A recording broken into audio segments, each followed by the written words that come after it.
Saudações a todos, começa mais um podcast, Acácia Cast, o podcast de todos vocês. Estamos aqui com mais dois convidados especiais nesse episódio de hoje, maravilhoso, que é um diferencial, né, no nosso podcast de hoje. Nós vamos fugir um pouco da temática maçonaria em si, mas vamos entrar e também navegar por águas dantes não navegadas por nós.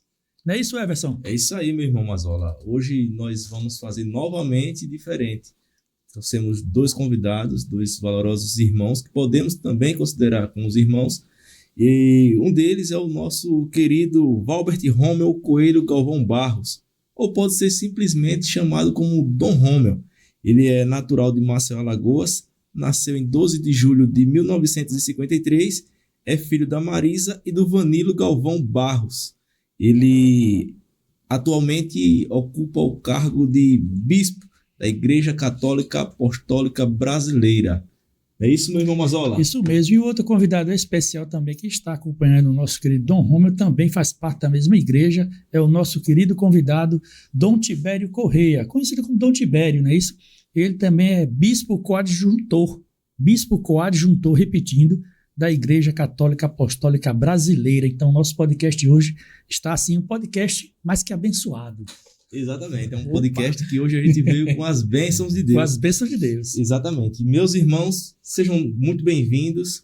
Vamos trocar uma ideia bastante produtiva, uma ideia que os nossos telespectadores não estão acostumados, mas vamos navegar por assuntos que faz parte da nossa conjuntura maçônica e a gente vai navegar por esses caminhos. Sejam todos bem-vindos. Obrigado. Pois é, uma satisfação quando recebi aí o convite do Mazola. Eu sempre fico assim, meio assim, indeciso, né? Mas eu tenho o meu bispo coadjutor, que ele sempre me acompanha. Maravilha. E é uma pessoa que realmente é muito estudiosa, é uma pessoa que está por dentro não só das coisas da Igreja Católica Brasileira, mas também das coisas do mundo, né? Do mundo, porque é estudioso, fez doutorado aí em línguas, né? E é uma pessoa que realmente tem uma cabeça muito boa. Aí eu disse, bom, eu vou levar ele comigo, porque ele vai dar uma alavancada nas coisas que eu, por acaso, não possa fazer, né? Aí ele diz com toda certeza, com muita clareza. Nós somos bispos, né, da Igreja Católica Apostólica Brasileira, né? Eu sou o atual diocesano e o sagrei o Dom Tibério para ser o meu coadjutor, que será aquele que vai suceder, né? Sim. E ele, então, trabalha junto conosco, junto com o padre Jofre, tem o padre Eliton, né, que sempre estamos se comunicando para que a igreja tenha, assim, o seu posicionamento firme e forte, com as graças de Deus, aqui em terras da Santa Cruz, na terra de Alagoas, mais precisamente. Que maravilha. Maravilha. Dom Tibério, boa tarde. Se apresente aí pra gente. Boa tarde a todos. Eu sou Dom Tibério, como disse Dom Romeu, muito gentilmente me exaltando, não sou tudo isso, mas agradeço o convite e espero poder contribuir com aqueles que são ouvintes aqui do Acácia Cast. A gente está com essa proposta, né, meu irmão Everson, da gente sempre quebrar os paradigmas da sociedade, da cabeça das pessoas que acompanham a nossa sociedade, que tem muitas fantasias sobre maçonaria, sobre religiosidade e filosofias também de cunho socio-religioso, afetivo, ou economicamente falando também da nossa sociedade, e a gente tem que quebrar esse paradigma, que tem muita fantasia, tem muitas coisas, muitos assuntos e muitos pensamentos pertinentes meio errôneos, porque a internet hoje está infestada de coisas fantasiosas sobre muitos assuntos, e a gente aqui está trabalhando e tentando realmente mostrar a realidade, né? A coisa real como ela é. Não é isso, Everson? E é inegável que a presença de vocês aqui chama ainda muita atenção com esses parâmetros, mas os nossos telespectadores querem saber quem é a Igreja Católica Apostólica Brasileira, para que a gente diferencie da Igreja Romana, para que a gente não fique atrelado a esse pensamento.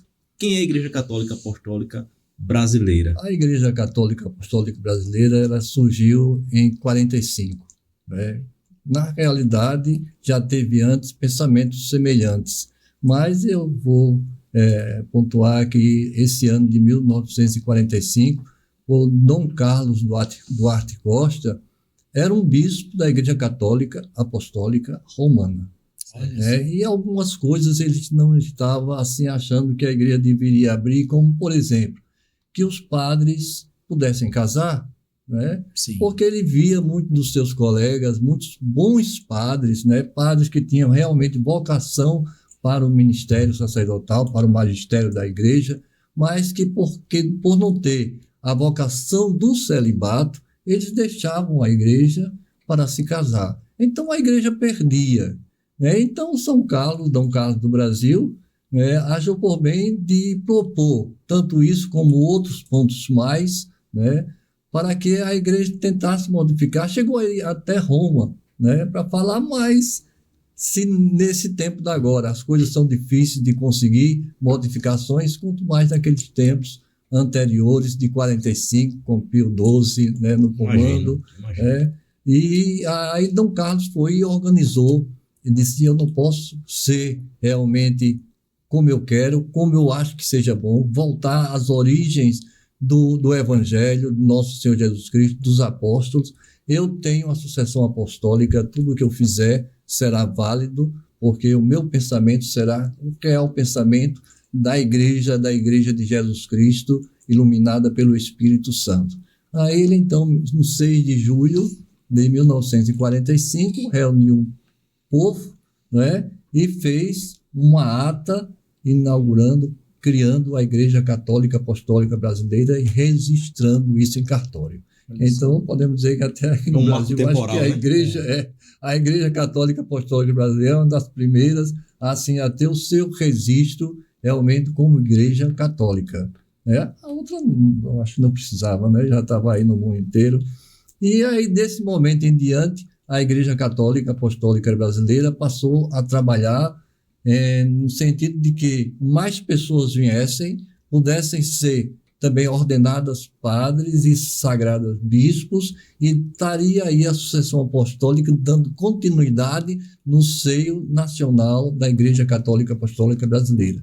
Que ele achava também que, como a igreja anteriormente, tudo que fazia tinha a sua língua, né, oficial, que era o latim, né? Sim. Não querendo desprezar o latim, porque a gente sabe que o português veio do latim, é uma língua maravilhosa. Tem a sua importância, né? Na vinda para cá, a gente estava até conversando da necessidade que a gente tem de cada vez se aprofundar mais no latim.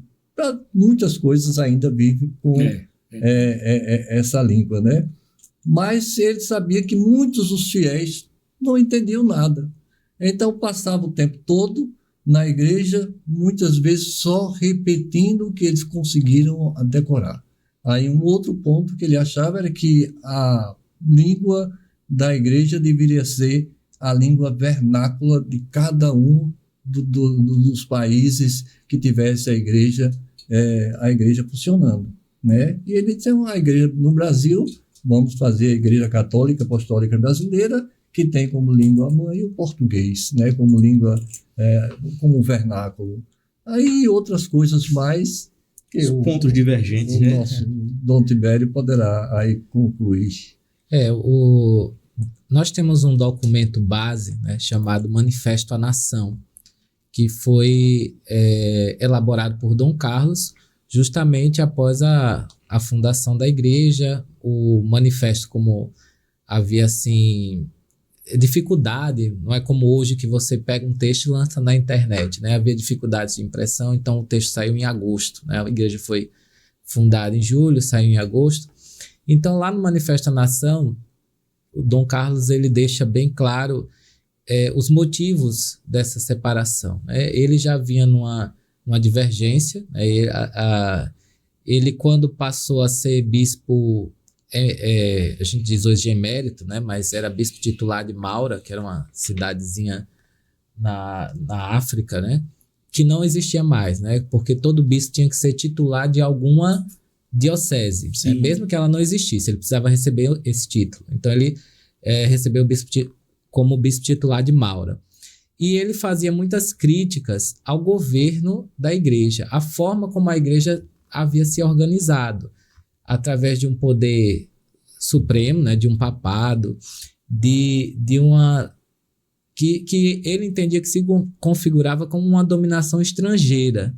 Então ele falava muito de olhar as questões locais, né, e de que o povo participasse mais ativamente do governo da igreja. Por exemplo, até hoje, né, na nossa igreja, para um bispo ser eleito, né, como ele foi, o povo tem que participar, ao voto do povo. Né? Olha só que interessante. Então, uma democracia. Sim. Eles não escolhem os candidatos, né? Mas, por exemplo, a gente apresenta, né? No caso, o bispo diocesano apresenta o nome, né? E o povo pode rejeitar esse nome, né? Ele pode rejeitar esse nome. Então, há o voto do povo, a participação direta do povo. Então, Dom Carlos, ele, como Dom Romeu frisou, ele queria uma purificação do cristianismo, porque ele falava muito sobre um misticismo vazio. Imagina, naquela época, ele falava de um misticismo vazio que dominava a igreja. Isso porque a gente não está nessa era agora de ouro, né? É verdade. Que nos encontramos em que o misticismo vazio continua dominando, né? Onde as pessoas não transcendem, mas ficam naquele movimento muito terreno. Exato. Então ele falava de um misticismo vazio, de coisas que a gente sabe que funcionavam como relíquias de santos que nunca existiram, né? Uma certa vez ele fez até um artigo sobre o lenho da Santa Cruz, né? Que se juntasse todos os fragmentos que dizem ser do lenho da Santa Cruz, que daria uma cruz descomunal, né? Então, muitas das coisas que eram usadas para aprisionar o povo, né? Sobre o domínio da igreja, e não a igreja apacentando o povo, mas dominando o povo. Então, ele fazia muitas críticas em relação a isso, e dizia, não, a igreja brasileira agora é uma igreja do povo, né? E pelo povo. Tanto é que o nosso lema é Deus, terra e liberdade. Que maravilha. Coisa linda. Maravilha. Meu irmão Everson, eu estou aqui maravilhado, eu estou muito feliz hoje, porque nós estamos num padrão hoje, né, diferenciado, né, abençoado, e como está sendo maravilhoso para o público, nosso público aí da internet, também absorver, né, e conhecer também a Igreja Apostólica Brasileira. Verdade, oportunidade, e beber dessa fonte de conhecimento que os nossos convidados estão nos trazendo. Né? Verdade. Mas eu não poderia passar despercebido que o nosso podcast ele é um podcast direcionado à maçonaria, e nada mais importante do que a gente saber se existe alguma relação entre a Igreja Católica Apostólica Brasileira e a maçonaria, se a Igreja Católica, se ela mantém laços de fraternidade, mantém diálogo constante com a maçonaria, se há algum ponto de divergência ou se há algum ponto de excomunhão com a maçonaria. Eu agora vou me atrever a começar logo. Por favor. Porque assim, se não tivesse esse laço de fraternidade, sim, primeiro a gente estaria contra o Evangelho de Jesus Cristo, que amai-vos a todos, sem distinção, né? Amai-vos uns aos outros, exato, o seu próximo. E a maçonaria não é meu próximo, não é? Só sim, é o meu próximo quem? Aquele que pode me dar alguma coisa em troca. Então, e outra coisa, se eu fosse dizer que não tem nenhum laço de fraternidade, eu estaria cortando os laços com meu pai, que foi maçom. Olha né? só. Dom Vanilo Galvão Barros, o primeiro bispo diocesano de Maceió, foi maçom. Né? Maravilha. Que eu até mostrei já aqui, sim, o que ele foi, a Cássia, Pernambuco. É né? o do Grande Oriente, Grande Independente de Pernambuco. É independente. E também teria que cortar com o meu filho, Exatamente. Né? Que também é maçom. Vocês sabem mais do que eu, até o nome querido Wilbert Bismarck. Wilbert Bismarck, né? Venerável mestre atual. Chegou a ser assim, tomar conta agora da loja que ele frequenta, que ele faz parte, né? Desculpa não saber os nomes assim. Não, fique tranquilo. Mas, e os amigos? Eu tenho visto aqui em Maceió, nós temos um bispo auxiliar aqui, que todo mundo chamava e conversava com ele pela inteligência, capacidade que ele tinha, que é Dom Fernando de Sampaio Pugliese, Antônio de Sampaio Pugliese, que era maçom, grau 33, uma Olha só. pessoa conhecidíssima, Maravilha. que estava sempre sendo chamado nas rádios, na televisão, para dar entrevista, ele fazia matérias. Então, é um maçom com uma capacidade extraordinária, né, de conhecimento sobre a maçonaria. Aí tem o padre Damasceno, também era padre da nossa igreja, né, falecido. Dom Fernando continua vivo, tem mais de 90 anos, 93 anos vai fazer agora, Olha. mas ele é um maçom convicto. Um maçom convicto. Coisa linda. A gente vai lá na casa dele e estão as coisas da igreja, mas também tem guardado as coisas da maçonaria. Maçonaria. Né? E tem outros bispos e padres da nossa igreja que são maçons. Eu, quando ia à nossa igreja em missão lá em Salvador, nos anos 70, Olha só. que eu acho que era o cardeal, que era até Avelar, né, Avelar Brandão, que ele era o arcebispo de Salvador e era também o primaz do Brasil, né, porque era lá de Salvador. E eu, bem de frente da igreja que eu ia, tinha uma loja maçônica, não é? Tinha uma loja maçônica grande lá na Liberdade, e eu acredito que o Dom Avelar foi uma vez lá. Foi uma coisa, olha, o bispo vai aí na uma coisa daí. Ele não tinha muitas coisas assim, com protocolos, não. Ele era uma pessoa muito do povo, né? E eu acho que ele já sentia a necessidade dessa aproximação, porque nós temos filhos, nós temos amigos, nós temos pessoas, e que a gente sabe que são pessoas do bem. Se alguém fez alguma coisa que deu uma característica negativa à maçonaria, foi eu acho, com vontade de querer destruir ou com medo de ficar atrás da maçonaria. Certamente.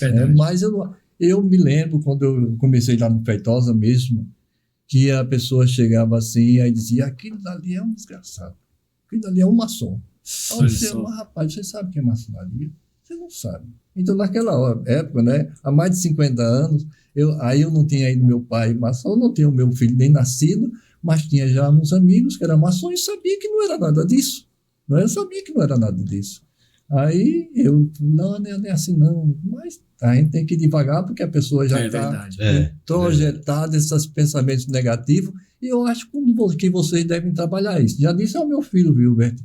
Bote coisa na internet, bote coisa para mostrar que o povo não sabe. Para desmistificar, né? Desmistificar. Eu mesmo peguei uma postagem dele e coloquei em uns grupos, né? Aí uma moça ficou interessada. Já umas mulheres ficaram interessadas, que só ficam meio chateadas porque não pode ter mulher. Acho que não pode ser maçom ainda.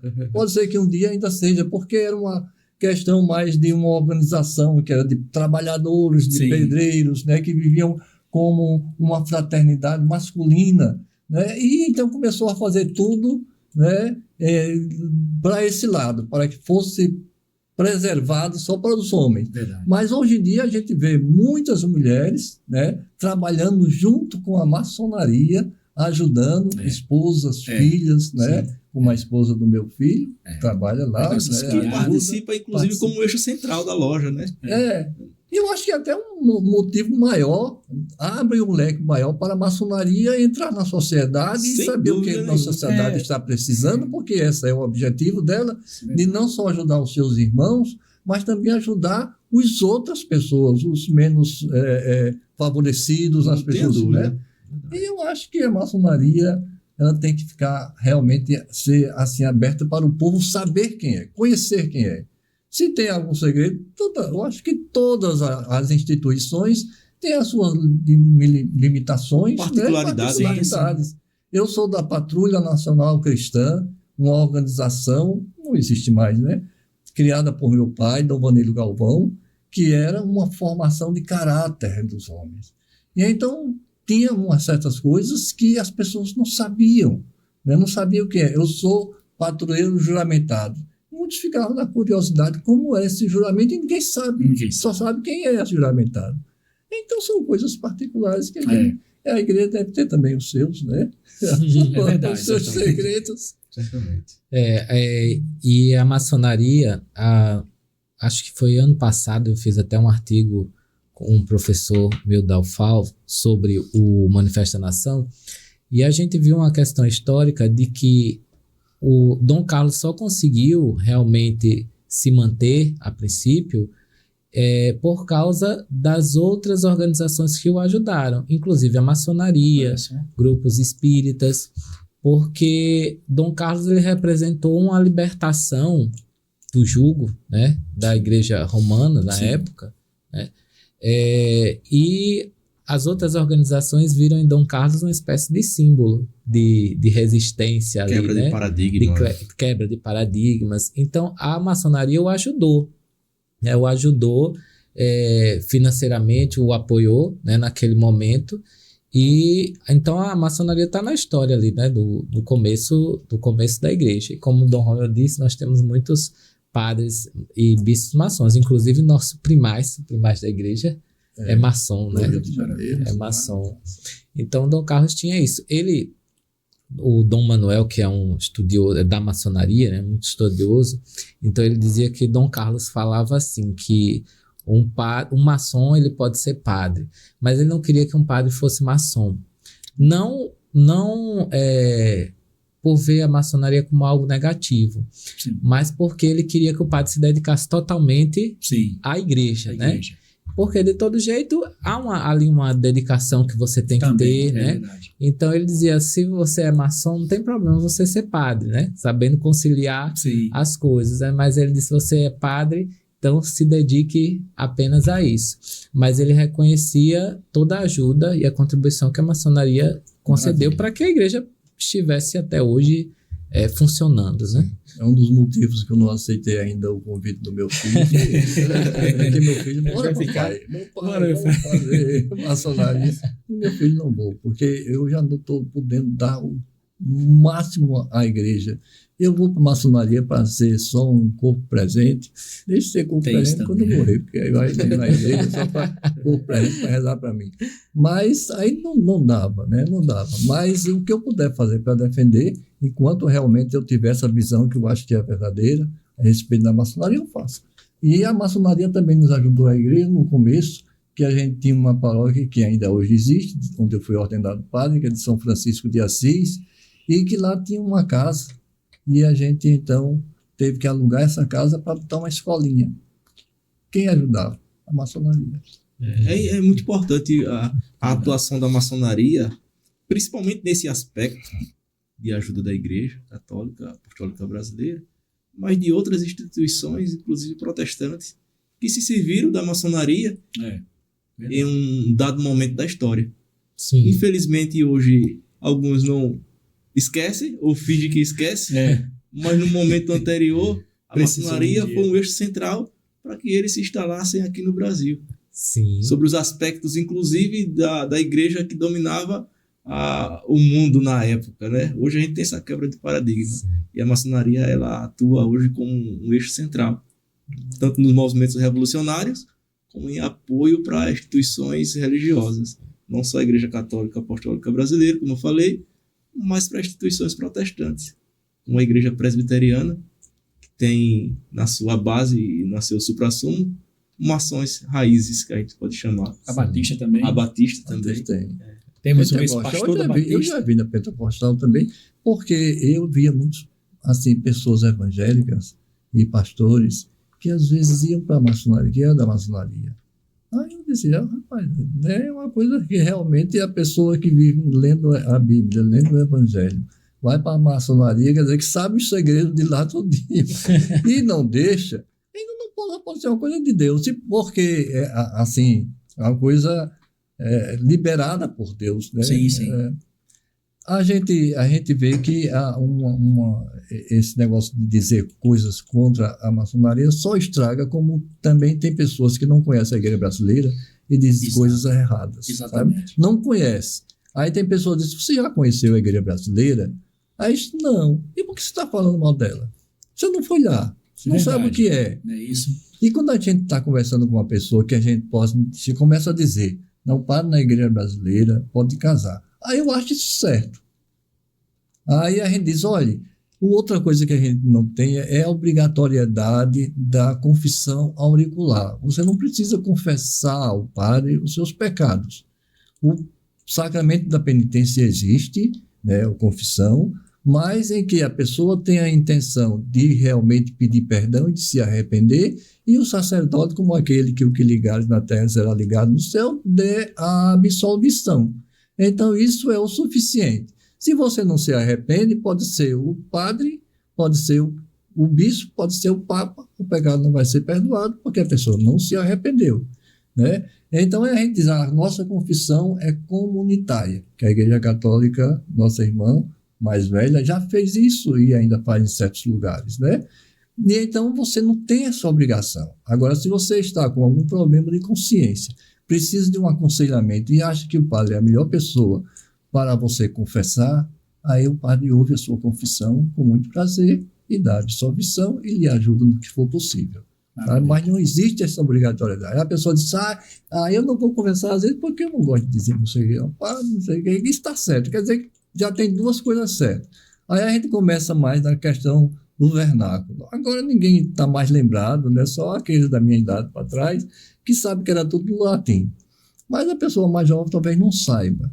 Mas a gente dizia, quando a gente celebra, tem que celebrar para o povo entender. Você está certo. Então, Dom Carlos foi um verdadeiro profeta nos tempos atuais. Maravilha. Maravilha. E a parceria com a maçonaria continua. A gente tem igrejas e comunidades carentes, né, como a Igreja Nossa Senhora Aparecida no Gamalins, e já 2 vezes que a gente faz uma parceria e a maçonaria doa os ovos de Páscoa para a gente distribuir naquelas comunidades, 2 anos consecutivos. Então, a gente mantém sempre essa parceria, né?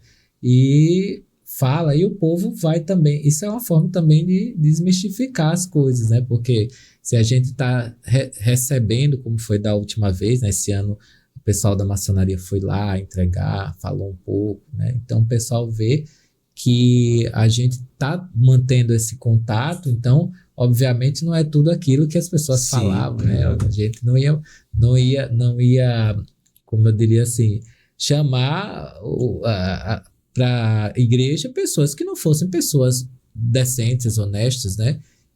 Ali para o âmbito religioso. Então essa parceria se mantém, né? Até hoje. E isso demonstra que a maçonaria ela vem estreitando os laços de fraternidade, que a gente usa um termo que é unir laços de fraternidade como verdadeiros irmãos, e isso demonstra que a maçonaria não une só com os deles, só com os nossos, Sim. mas com os que estão de fora também, com essas parcerias, que o objetivo principal é o povo, é ajudar o povo, é trazer o povo, ajudar o povo e trazer o povo para dentro, para entender qual é o objetivo, né? E tenho certeza que a Igreja Católica Brasileira tem um objetivo social que com certeza ele converge com os entendimentos da maçonaria. Então é que essas parcerias certamente vai se prolongar por tempo e tempo. Agora eu vou ficar um pouquinho calado e esperar que o nosso amigo Mazola, de vez em quando, olha para o celular dele, mas com tanta pergunta, e bispo, não para de falar. Que tarde maravilhosa, viu, irmão Everson? Aí você fica à vontade. Vou fazer uma pergunta aqui que tenho certeza que está sendo mais esperada pelos nossos internautas. Vai ser uma quebra de paradigma aqui com relação ao nosso Padre Cícero. Dom Rômulo e Dom Tibério, qual a relação que vocês têm com o Padre Cícero? O que vocês fizeram para que o Padre Cícero tenha realmente, definitivamente, essa canonização da qual todos nós nordestinos e brasileiros precisamos para que ele seja, de fato, um santo reconhecido como ele já é? Exatamente. Olha, a gente pode dizer assim que antes a devoção do meu padrinho Cícero vivia nas catacumbas, né? Como os cristãos antes, né? na época em que era a perseguição, vivia nas catacumbas. E a devoção do Padre Cícero, por incrível que pareça, vivia nas catacumbas por conta da proibição da própria igreja, né? Então, Dom Vanilo Galvão Barros começou a pesquisar e ver, realmente já conhecia, né, Padre Cícero, mas começou a pesquisar mais a fundo, porque a nossa paróquia lá de Feitosa e as outras, aqui em Maceió tem romeiro para tudo que é de canto, não é? E a gente via esse mundo de romeiros indo para o Juazeiro, como lá no Feitosa, já está se preparando para ir. A festa de Nossa Senhora das Dores, né? Então, quem é este homem? Por que essa devoção? E ele, então, sentiu a necessidade do povo de ter uma liberdade para essa devoção que estava escondida. A gente era chamado para um terço, né? Um terço, não tinha missa, não tinha um terço. Aí o Padre Cícero estava lá no quintal, a imagenzinha do Padre Cícero. Ou então escondido em um quartozinho, né? Porque tinha medo de mostrar essa devoção.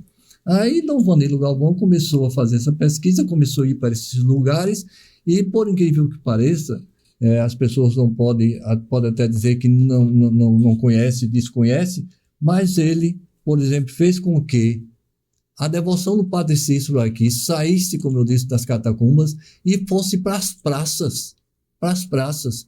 E a gente sabe que depois que ele começou a falar isso, a fazer essas coisas, a partir aqui de João Sampaio, quando ele pediu para fazer a Praça Padre Cícero, porque nós já tínhamos feito 2 concentrações na Praça do Martírio, Sim. 71 e 72. Aí disse, por que a gente não faz nenhuma praça que seja do Padre Cícero? Aí João Sampaio, que era muito amigo de meu pai, amigo também parente de Dom Fernando Pugliese, aí disse, então, nós ir lá na Vila Kennedy, tinha um grupo realmente de pessoas devotas do Padre Cícero que colaboravam com isso. Nos 70 anos de ordenação, nós fomos do Feitosa para lá, para fazer uma homenagem ao Padre Cícero. Aí ele disse, então, vamos construir a Praça Padre Cícero. E quando ele construiu a Praça Padre Cícero, lá no Vergel do Lago, quem benzeu aquela imagem foi Dom Vanilo Galvão. Até porque a Igreja Católica Apostólica Romana não podia fazê-lo, né? Porque ele não tinha sido elevado aos altares. Aí disse, agora eu vou brigar com a minha igreja, né? O modo de dizer, com a minha igreja, para que a minha igreja eleve aos altares o meu padrinho, Padre Cícero. E assim foi, lutou, e quando chegou em 1973, no 3º Concílio da Igreja Católica Apostólica Brasileira, em Brasília, ele levantou essa tese, ele fez essa defesa, e o Padre Cícero foi pela nossa Igreja Católica Apostólica Brasileira canonizado. Olha só que interessante. Então, Padre Cícero, para nós da Igreja Católica Apostólica Romana, respeito à Igreja Brasileira. A Igreja Romana, ela tem os seus passos, né? Sim. Ela tem os seus passos. Está aí querendo botar para ser servo, né?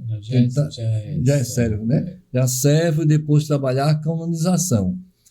E a gente respeita, logicamente que ela tem nada a ver conosco, né? Mas na nossa igreja, para os nossos fiéis, para aqueles seguidores, desde 1973, que a Igreja Católica Apostólica Brasileira levou aos altares com o nome de São Cícero do Juazeiro, que ele é santo, né? Ele é santo. E isso daí a gente deve ao primeiro bispo diocesano de Maceió, com muito orgulho, o meu velho pai, Dom Vanilo Galvão Barros. Aí a relação é a melhor possível, né?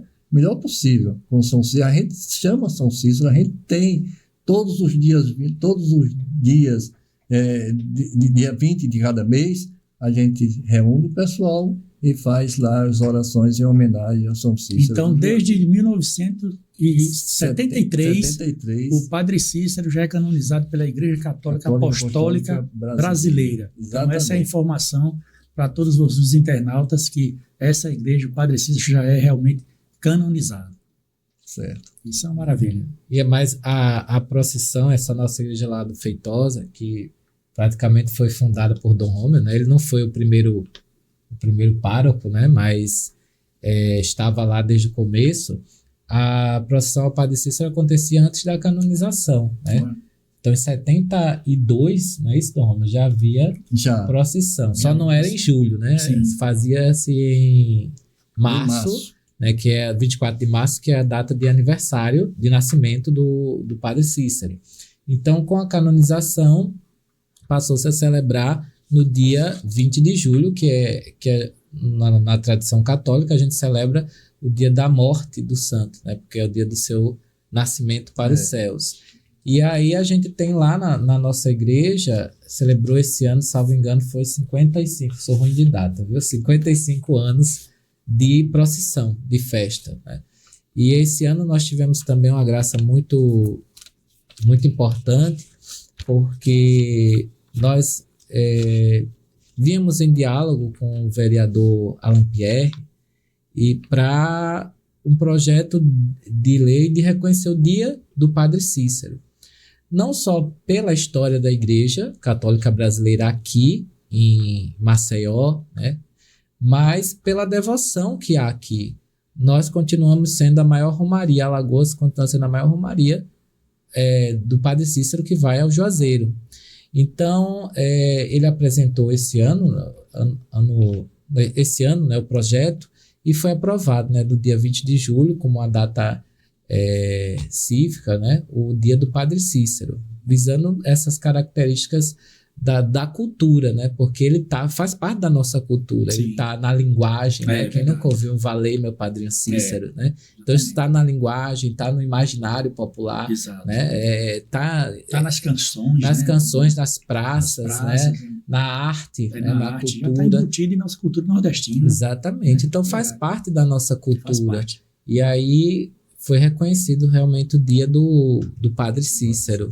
Maravilha. Para nós foi isso, foi muito bom, né? Porque sim. É um reconhecimento também da luta do povo nordestino e especialmente por Maceió, por essa devoção, né? Sim. Que, juntando-se à Igreja Católica Apostólica Brasileira, fez com que ele saísse, né, para o mundo, né? E a gente sabe que depois daquela imagem do Padre Cícero lá no Vergel, eu acho que não tem um município aqui em Alagoas que não tenha uma praça Padre Cícero. Olha, mais precisamente, foi no dia 23 de setembro de 1972, a inauguração da Praça Padre Cícero, lá no Vergel do Lago, com o João Sampaio, que era o prefeito, né, da época, prefeito da época. E então, dia 24, no outro dia, foi a bênção da estátua do Padre Cícero, lá na praça, né? A imagem que foi construída por um artista, aquela imagem é uma perfeição. E foi o nosso bispo que foi lá e fez a bênção da imagem. Maravilha. Dom Rômel, eu fiquei muito feliz quando o senhor falou que seu filho, nosso irmão Wilbert Bismarck, atualmente ocupa o cargo de venerável do mestre da loja Perfeita Amizade Alagoana. E vamos deixar o recado aqui que a gente vai querer ele aqui também. É bom. Para a gente bater um papo legal sobre maçonaria. O Wilbert é um irmão muito especial para a gente. E seu pai também foi maçom, né? E a gente, ao longo da história, a gente vem percebendo que há um conflito entre a nossa instituição e a Igreja Católica Romana, né? Que é nossa irmã, a gente reconhece como irmã, eles não nos reconhecem, mas tudo bem. O fato recentemente, acho que no ano de 2023, foi reafirmado um posicionamento da Igreja, uma bula papal, excluindo os maçons, impedindo que os seus membros ali não participassem de associações maçônicas. Na Igreja Católica Apostólica Brasileira, existe algum posicionamento de que, caso algum membro queira entrar na maçonaria, deve pedir autorização na estrutura hierárquica da Igreja Católica Apostólica Brasileira? Não existe oficialmente, não existe nada disso, né? Ele mostrou assim a ideia de São Carlos, né? Por uma questão de que a gente não tem aquele mundo de padres que a outra igreja tem, né? A gente pode dizer que é uma igreja nova, a gente tem só 80 anos, né? Fizemos esse ano 80 anos de igreja, a outra é milenar, né? O contexto histórico, né? Outra. E a gente então não tem esse mundo de padre que tem. E se a gente pega os nossos padres, que às vezes são padres trabalhadores que fazem tudo. Os meus dois, daqui de Maceió, porque o outro é lá do interior, eles que fazem as coisas, eles fazem por mim. Eu já não posso fazer muitas coisas, né? A idade tá chegando, a gente ainda passa por uma escolinha, né? Esse Josinho para ver se celebra nas minhas missas, mas eles fazem tudo. E eu tiro uma pessoa dessa para qualquer outra instituição, eu vou sentir uma falta muito grande. E o povo de Deus vai sentir uma falta muito grande, né? Porque a gente está com o objetivo principal, que é de evangelizar. Sim. Né? O sacerdote é para evangelizar. E então, se a gente perde um padre para uma outra instituição, né? Seja ela de caráter como a maçonaria ou esportiva, como for, se ele for irresponsavelmente, como diz, vai servir a dois senhores. Né? Ele vai se dar totalmente a um e ficar o outro devendo, ou fazer o contrário. Né? O Wilbert, ele chegou a ser seminarista nosso. Né? Aí ele estava começando ao direito, né? Estudar direito, sim. Aí viu que a coisa estava... Aí ele disse, eu vou ficar só um pedacinho na igreja e não vou fazer o que eu estou querendo agora. Aí falou muito constrangido para não me magoar, mas vamos deixar cada um com a sua vontade. Continua ele sendo meu filho, querido do coração, né? E quando pode, está lá também ajudando. Né? Mas a igreja brasileira não tem restrição, ao menos tem um oficial, tem um você sabe não. Que é o velho que está esquecendo. A gente tem, óbvio, que nós precisamos ser pastores e dar direcionamento aos fiéis. Sim. Mas não existe na igreja brasileira uma ideia de que nós determinamos a cada aspecto da vida dos fiéis, que eles tenham que nos consultar para saber, sabe? Não existe essa ideia de dominação dos fiéis. De dizer, você não pode ir para lá, você não pode... Lógico, nós temos uma doutrina e os fiéis precisam seguir essa doutrina se querem ser membros. Mas essas ameaças, né, de excomunhão, de expulsão, não são instrumentos característicos nossos, né? Então, os fiéis, eles são livres. A nossa ideia é que, pela evangelização, né, pela doutrinação, não no sentido de enfiar alguma coisa na cabeça dos fiéis, né, mas de expô-los àquilo que a igreja pensa, que eles sejam capazes de refletir, que eles tenham um pensamento crítico e possam discernir se eles devem ir para A ou para B, se eles devem frequentar tal lugar ou não. Então, a ideia é que eles sejam capazes de uma auto-reflexão, né? Tem uma passagem de São Paulo que ele diz assim, examinai tudo, ficai com o que é bom. Né? Então, a gente não pode impedir os fiéis a nada, né? Não vá para ali, não vá para aqui. Não, a gente precisa conhecer, examinar, mas examinar por aquilo que a gente recebeu das escrituras, pelo aquilo que nos foi ensinado pela tradição, examinar e você ter uma noção, isso daqui não é ruim, né? Isso daqui vai me ajudar de alguma forma. Então, examinar e tudo, ficar com o que é bom. Então, a gente não controla os fiéis nesse sentido, né? E nem impede eles. E em relação à maçonaria, seria até hipocrisia da nossa parte ou ingratidão nesse sentido de dizer que os fiéis não pudessem ir se ela faz parte ali. Né? Nós nunca tivemos, obviamente, misturas de culto, nem posso dizer assim de culto, né? Mas de misturar símbolos ou alguma coisa assim. Mas nós tivemos uma história que convergiu, né? Como você bem falou. Então agora a gente dizer, não, vocês não podem frequentar a maçonaria.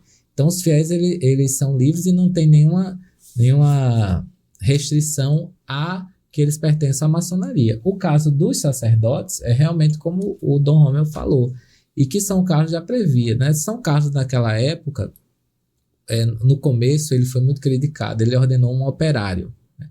Então veja que nós temos uma sociedade às vezes muito hipócrita. Elas achavam, como eu diria, um padre operário, né? Um padre que trabalha, sei lá, como assalariado. Sim. Eles acham, a princípio, uma coisa ruim, sabe? Uma coisa que não condiz com o sacerdócio. Mas, no caso, ele tinha uma verdadeira ojeriza, a ideia de um padre sanguessuga, que vivesse para sugar os fiéis e não contribuísse em nada, né, com a sua igreja, com o país, no sentido de trabalhar. Então, os nossos sacerdotes trabalham. Então, eu trabalho, o padre Jofre trabalha, o Romeu agora está aposentado, mas trabalhava. Então, você imagina, um sacerdote que tem que cuidar da igreja, tem que trabalhar, tem família, estudo. Aí, se você coloca ele também com mais uma atribuição, como a maçonaria, né, como é que ele vai cuidar de tudo isso? É né? verdade, vai ficar bem... Então, ele não vai se entregar a nada de verdade. De verdade. Ele vai ser ruim em tudo. Né? Vai ser ruim em tudo, né? Então, nesse sentido, que Dom Carlos... E não há um impedimento, na realidade, não há nenhum impedimento oficial de que o padre... se eu quiser ser maçom, eu posso ser. Sim. Né? Como diz São Paulo, né? Que realmente eu sou livre para escolher o que eu quiser. Se eu quisesse ser maçom, convite, se quiser, nessa loja aí. Eu posso ser. Mas o que é que Dom Carlos está dizendo? Não é um impedimento, mas que a gente deve priorizar, no caso dos sacerdotes, o seu Há ministério. uma orientação, né? Realmente, eu sempre lembro daquela passagem que diz: o zelo pela casa do Pai me consome de tal forma que eu não posso assumir outros compromissos. Então é nesse sentido, não é um impedimento oficial. Se o padre quiser, ele pode ir, né? Desde que ele entenda que a prioridade será sempre o seu ministério. Então, aproveitando o ensejo, Dom Tibério, já deixa o convite aqui na nossa loja. Já fica a deixa, né? Fica a deixa aqui. Segredo 33, seria uma honra ter um padre como obreiro, bispo né? como obreiro. Nossa, seria demais pra gente. Pois é. Mas é importante também que se diga que a maçonaria, ela não é uma instituição religiosa, Isso. né? Ela é uma escola de aperfeiçoamento moral, como o nosso irmão que no outro episódio falou, o nosso irmão Everton Esperidião. Sim. Fala uma escola de aperfeiçoamento moral. E nessa escola de aperfeiçoamento moral, como o Dom Tibério falou, a gente precisa também de dedicação para se autolapidar. Então, não é de bom tom que as pessoas se dividam. A gente quer união. Né? A maçonaria não quer que tirem membro de instituições religiosas, porque não vai cobrir um santo e descobrir outro, pois né? É. Até porque, como a gente já viu aqui, então você tem pastores que são maçons, então a maçonaria não é uma religião. Sim. Então cada um tem a sua religião, um é sim, espírita, outro é evangélico, outro é católico, né? A contragosto de algumas autoridades, mas é diferente você ser um praticante daquela religião e ser maçom, né? Porque você não vai ter as mesmas atribuições que um líder religioso vai ter, né? São situações diferentes, né? Mas, como eu disse, nada impede, né? Exato. Mas você tem que ter realmente muito equilíbrio para lidar com tudo, né? Todas as suas obrigações, né? E é importante que se diga também que a maçonaria, ela preza muito por uma palavra que as pessoas desconhecem. Se chama ecumenismo. Sim. Né? E a gente busca unidade. A gente não busca divisão. Exato. Olha, eu não quero entrar na política. Por favor. Não vou entrar na política, não quero entrar na política. Não tem problema. Mas o que é que a gente mais ouve aqui de ambos os lados? Democracia. Verdade. Né? Alguém não está vivendo democracia. Mas ambos os lados querem a democracia. O ecumenismo é assim. Ele está em todos os campos, mas nem todos vivem. Nem todos Exato. vivem. Aí vocês falam por vocês e a gente fala por nós também. O quanto a Igreja Católica Apostólica Brasileira já sofreu por perseguição. Intolerância religiosa mesmo. Perseguição mesmo. O meu pai ele foi ordenado diácono por Dom Diamantino, que era o bispo diocesano de Pernambuco. Esse foi sagrado diretamente por Dom Carlos Duarte Costa, São Carlos do Brasil. E ele contava para a gente que a gente sabe que nas igrejas tinha cemitérios que pertencia à igreja, catacumbas, pertencia à igreja. Pois tiraram, porque ele era da Igreja Católica Apostólica Brasileira, tiraram os restos mortais de uma sua parente, botaram em uma lata de banha, e jogaram no lixo. Nossa, a intolerância. Aí você vê o quanto hoje em dia a mentalidade está hoje em melhor. dia isso não aconteceria Sabe? assim, então. Né? Mas a gente vê, eu tenho aqui até, porque meu pai gostava muito de escrever o diário, que eu também gosto de fazer.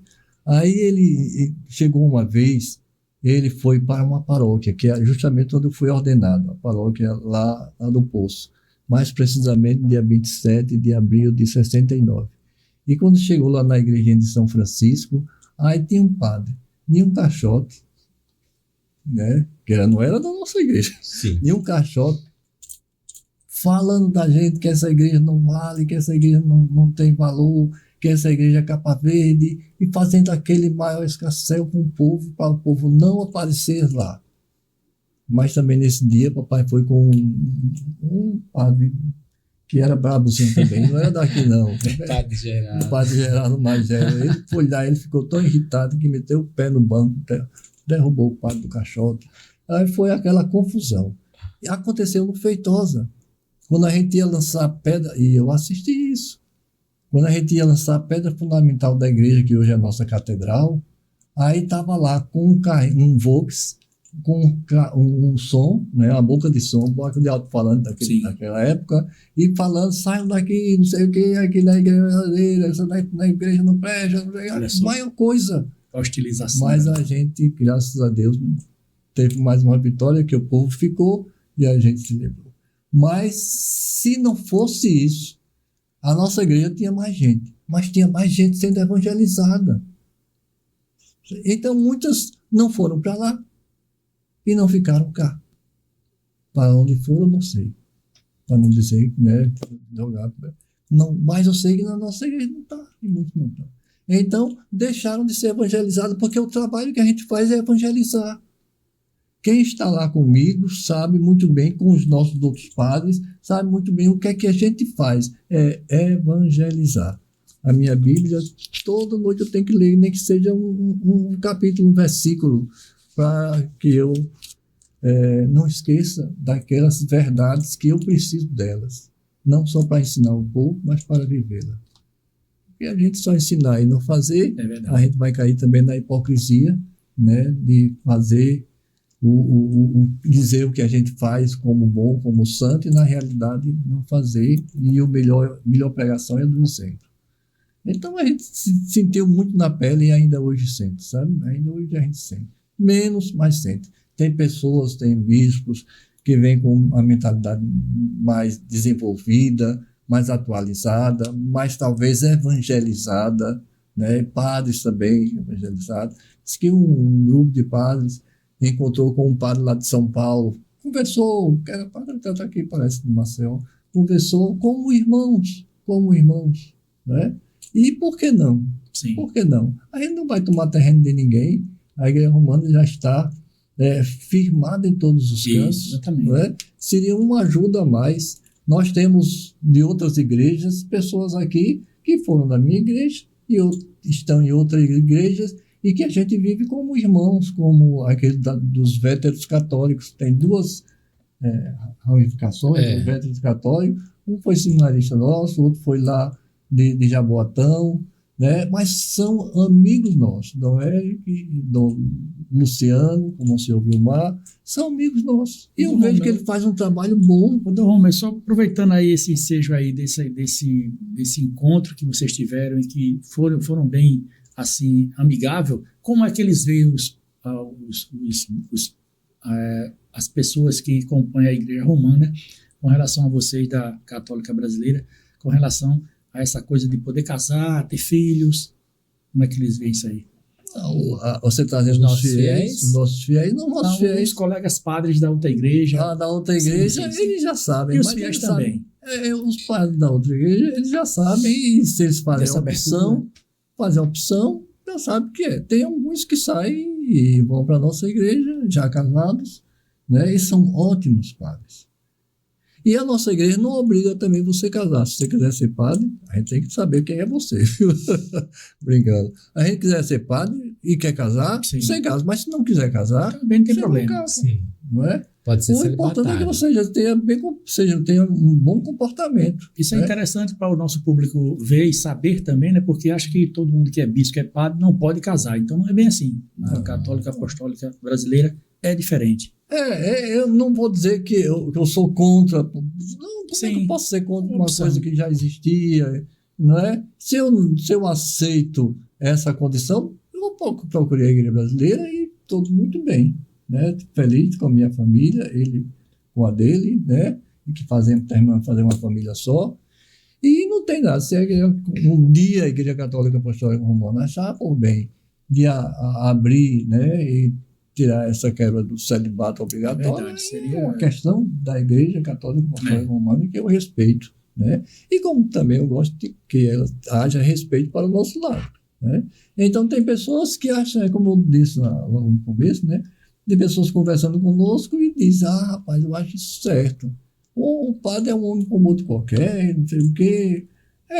Realmente, nesse sentido, não é um homem como outro qualquer. Não é um homem como outro qualquer para fazer as coisas erradas. Sim. Mas o que é natural, o que é normal de um cidadão honesto, cidadão decente, pode fazer. Né? Então, por exemplo, ele estava falando aqui da questão de trabalhar. Né?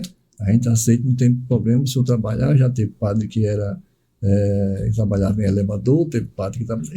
E como ele disse que era no tempo de Dom Carlos, né, um operário. Mas tem uns que não tem como trabalhar. Não tem como trabalhar, porque o movimento é tão grande Sim. que ele não daria conta se fosse trabalhar. E a gente tem compreensão de que o padre ele é digno de ser sustentado. São Paulo diz isso, né? Que ele realmente é merecedor do sustento dos fiéis, porque ele trabalha para os fiéis em um trabalho de muito mais significado, que é de salvação das almas dele. Então, eu não posso dizer que a Igreja Católica Romana esteja errado se os padres não vão casar, Sim. ou não vão, como não trabalhar. E também a questão de casamento, mas São Paulo disse que se o solteiro dá mais tempo para ele, não dá, realmente dá. Mas também se diz na Bíblia que é bom que se case, né, do que faça coisas erradas. Sim, né? Verdade. Maravilha. É importante esses entendimentos. Mas eu quero trazer uma discussão aqui, porque a maçonaria ela sofre um preconceito que transcende a história, criando pensamentos misticistas, criando confabulações. Quando algum membro da Igreja Católica brasileira decide, e como o Tibério falou que não há uma obrigatoriedade, não há uma imposição, quando ele decide ir para a maçonaria, como você já tem membros, né, da maçonaria, existe esse preconceito, esse misticismo. Mas você diz em relação aos fiéis ou em relação aos fiéis, porque eu particularmente, quando entrei na maçonaria, eu sofri uma espécie de retaliação, uma retaliação velada. No mínimo, disseram, ele foi fazer pacto com Bafomé. Ele foi beber sangue do bode. Sem qualquer base de conhecimento para fazer eu também sofri o mesmo, até fizeram o sinal da cruz na minha frente quando eu disse. Então, quando um membro da Igreja Católica decide ir, vocês sofreram retaliações de cunho institucional também? Até aqui a gente sabe que não aconteceu. Pelo que a gente sabe, não aconteceu isso, porque, primeiro, os que eu conheço mais, eles já entraram na igreja, já eram maçons, né? Padre Damasceno, Dom Fernando, Dom Manuel, acho que Dom Manuel já acho tem, que não, Dom Manuel era depois, padre. Né? E depois ele não fez tanta ligação, ele foi e pronto, né? E o pessoal, é melhor o pessoal conhecer primeiro, para saber quem ele é, Sim. Né? Do que dizer logo, vou para a maçonaria, se o povo já tem esse preconceito, né? Se já tem esses estigmas, Sim. Né, que a maçonaria tem. Aí o pessoal fica meio... Aqui eu não tenho. Por exemplo, meu filho, eu acho que... acho que ele não sofreu. Ao menos da família, não. Porque tem uns que sofrem da família, né? Da família diz, mas você vai para aquilo, não sabe nem o que é. Mas fica falando. Meu filho não, porque a gente já tem uma mentalidade, Sim, né, diferente, que a gente já tem conhecimento e pronto. Mas meu pai também eu não senti coisa nenhuma. Não nem a Igreja Católica sofreu essa Olha, preconceito institucional. eu acho que porque eu não posso dizer assim com segurança, porque eu não dos que eu conheci, não vi isso, né? Mas eu posso arriscar dizer que não houve esse preconceito pelo seguinte fato. Como no ambiente da Igreja Católica Brasileira não havia disseminação de histórias, essas histórias escabrosas, não havia uma incitação contra a maçonaria, como acontece com outras, em que os fiéis já são orientados, já são levados a esse pensamento. Então, quando aparece alguém que quer ser maçom nesse ambiente, aí é um escândalo. Como na nossa igreja não havia esse tipo de coisa, então os fiéis acabavam aceitando com naturalidade. É a mesma coisa da questão do casamento na nossa igreja. Sim. Então, uma vez um padre da igreja romana me perguntou, o povo não estranha não esse negócio de padre casado? Se não, porque as nossas famílias participam da igreja, né? Minha esposa vai para a igreja, meu filho vai para a igreja. Então, participam realmente dali como os outros fiéis. Então, é tudo uma família, ninguém estranha nada. Então, eu arrisco a dizer que em relação à maçonaria não sofreu esse tipo de retaliação ou de preconceito, porque não é um ambiente onde a gente disseminasse isso. É onde a gente desse força a essas histórias, né, do Baphomet, do sangue do bode, não eram passadas essas histórias, não eram incentivadas, então era outro ambiente. Então eu arrisco a dizer que não havia esse tipo de preconceito, ou qualquer tipo de rejeição nesse sentido, né? Mas aí eu estou arriscando palpite. Teve um irmão nosso, o irmão Everson e meus irmãos, teve um irmão nosso da nossa jurisdição da Blomeal, que ele fazia parte do grupo de casais da Igreja Católica. Até então ninguém sabia que ele era maçom. Quando soube, tiveram que tirar ele do grupo. Ele tirou do grupo, ele se afastou da maçonaria, ele está morando em outro estado, não posso dizer o nome dele aqui para não prejudicar. Tá certo.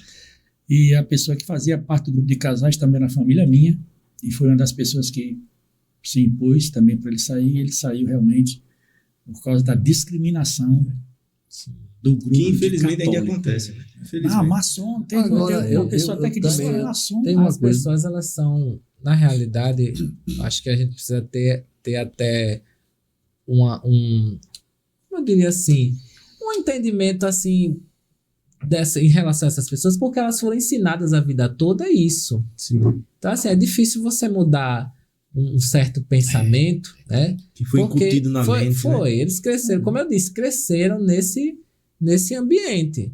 Então, assim, não é um trabalho que vá ser feito do dia para a noite, né? A gente tem lá em casa um rapaz que ele me disse que eu sou o pai dele, a mãe dele, sabe? Porque ele foi criado praticamente com... Não criado não, ele já chegou um rapazinho, mas muitos anos que ele vive lá em casa. O Tonho, né? O Tonho é conhecido, eu saio com ele e o pessoal fala mais com ele do que comigo. Conhece o Tonho em tudo que é de canto.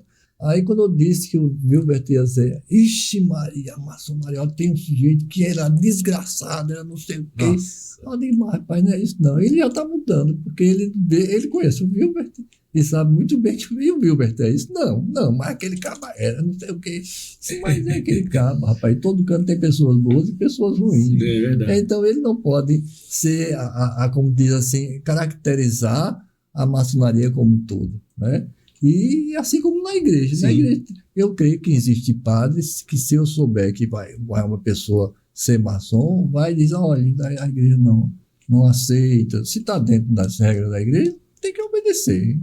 Se ele não quer obedecer, ele saia, né? Verdade. Mas tem outro que vai dizer, você é um doido, vai para o inferno, não sei o quê. Então, tem muitas coisas, né? De cada um tem a sua maneira de ser, independentemente da igreja como um todo, né? Normalmente a gente diz, a igreja tal, foi uma pessoa da igreja, né? Ou então foi uma pessoa da maçonaria. Que não pode generalizar. Eles têm as regras, né? Mas, como o Dom disse, a abordagem vai fazer toda a diferença. Sem dúvida. Lógico que, como fiel, ele não vai ir contra uma encíclica papal, né? Mas a forma de abordar, né? E a gente sabe que em muitos lugares, em muitas paróquias, essas coisas vão passando. Por exemplo, quantos casais que na Igreja Romana não pode segunda união e estão lá participando desses encontros e tudo, né? Então, assim, existem formas de você abordar a pessoa, mesmo que seja uma determinação da Igreja Romana. Eu acho que a forma de abordar também vai deixar transparecer o seu caráter, né? De uma pessoa, se você é uma pessoa intolerante, se você é uma pessoa ecumênica, se você é uma pessoa, né, desequilibrada. Sim, também, né? E se a gente está para evangelizar para todos, a gente não tem que escolher quem vai evangelizar, não. Aquele ali eu vou evangelizar, que aquele é bonzinho, ele vai aceitar tudo que eu digo. Não, evangelizar é assim. É São Paulo que foi preso, era batido, mas continuava evangelizando, né? Então é para todas as pessoas, independentemente como seja. Então a gente tem que evangelizar todos, né? Maravilha. Meu irmão Mazola, chegamos mais um final de um episódio maravilhoso. Bebi da fonte de conhecimento de Dom Rômeo e Dom Tibério. Um bate-papo maravilhoso, eu aprendi muito com vocês. Passeamos muito e conhecemos muito sobre maçonaria e igreja. Paradigmas que foram quebrados ao longo da conversa. E que o nosso público, com certeza, entendeu a convergência de pensamentos que tem entre a Igreja Católica Brasileira e a maçonaria. Meu irmão Mazola, estou muito satisfeito. Mais um episódio. Maravilha. Missão dada, missão cumprida. Dom Rômeo e Dom Tibério. Agora faz parte da nossa vida, vocês, né? Nosso podcast. Vai se eternizar aqui no YouTube. É uma honra. Vai ter gente que vai conseguir ver esse episódio aqui daqui a 10 anos, 15 anos, 20 anos. Certamente. Maravilha. Deixe uma palavra para o nosso público, uma palavra de incentivo, uma palavra de recepção. A gente está finalizando esse episódio. Eu vou deixar a última palavra para o bispo, né? Diocesano. Mas eu queria só lembrar, você falou uma coisa sobre a questão da união. Há pouco a gente apresentou lá no Concílio Nacional, que aconteceu em julho, lá no Rio de Janeiro, um trabalho sobre a obra de São Carlos. E ele dizia assim, que o nosso culto da Igreja Católica Apostólica Brasileira, se une ao culto de todas as outras religiões, filosofias, através do amor ao próximo. Então, o amor ao próximo é o que realmente vai unir os nossos cultos, porque você tem que... Se o seu culto não manifesta esse amor ao próximo, então ele não é um culto realmente cristão verdadeiro. Então, a mensagem que eu passo para quem está nos assistindo é isso. Não importa que igreja você seja, se você é católico, protestante, umbandista, espírita, se o teu culto não te leva a um amor ao próximo, ao respeito ao próximo, ele não está realmente mostrando os ensinamentos de Jesus. Lógico que existem várias questões doutrinárias antes que alguém diga, né? Jesus Cristo, tal, assim, realmente a nossa salvação vem por meio de Jesus Cristo. Mas uma fé, já dizia Tiago, sem obras é uma fé morta, né? Uma fé sem vida, é uma fé estéril, uma fé que não vai levar à salvação, é uma união verdadeira com Cristo. Então, eu acho que o que São Carlos disse sobre nos unirmos pelo amor ao próximo é o ideal. A verdadeira religião, já dizia lá Tiago, né? Praticar o bem, amparar os órfãos, as viúvas, né? Ou seja, as pessoas vulneráveis, e se manter puro no meio de tanta impureza que existe no mundo, né? De tanta corrupção. Então, que assim seja, a gente possa se manter puro e olhando o nosso próximo. Pois é, eu acho que foi muito bom, muito produtiva essa nossa conversa. Eu acho que telespectadores ouviram a conversa de 4 pessoas que são filhas de Deus. Filhas de Deus. Somos feitos de carne e osso, mas temos dentro uma alma, um coração que ama, coração que se abre para todos. Então, antes de você meter pedra em alguém ou criticar alguém, conheça primeiro. Conheça a maçonaria, conheça a Igreja Católica Apostólica Brasileira, conheça outras instituições que às vezes falam mal delas e você não sabe quem é, e pela pessoa você vai começar a ter maus pensamentos a respeito daquela instituição. Então, uma palavra só do Evangelho de Mateus 7:21. Capítulo 7, 21. Nem todo aquele que me diz, Senhor, Senhor, entrará no reino dos céus, mas o que põe em prática a vontade de meu Pai que está nos céus. Então, o mais importante é fazer a vontade de Deus e não só estar gritando Senhor, Senhor, com o Senhor vazio, com a alma sem amor ao próximo, porque amar a Deus tem que estar caracterizado no amor ao próximo. Que todos sejam felizes e abençoados. Assim seja. Terminamos mais um episódio do nosso podcast, a Cássia Cast, para todos vocês. Com muita gratidão a Deus, Pai Todo-Poderoso, grande arquiteto do universo, e saudando também os nossos convidados, Dom Rômulo, Dom Tibério, que tenham um ótimo final de semana, junto aos seus familiares, com as bênçãos do Pai Sagrado em nossas vidas. Assim seja. Assim seja.